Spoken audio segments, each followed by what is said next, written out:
You ask Tiger to solve. This deals with linear equations with one unknown.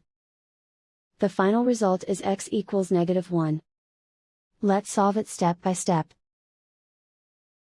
Simplify the expression. Expand the parentheses. Simplify the arithmetic. Expand the parentheses. Simplify the arithmetic. Group all x terms on the left side of the equation. Subtract 2x from both sides. Group like terms. Simplify the arithmetic. Group like terms. Simplify the arithmetic. Group all constants on the right side of the equation.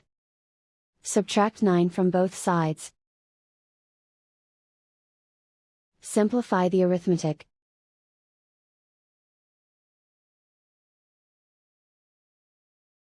And so the final result is x equals -1.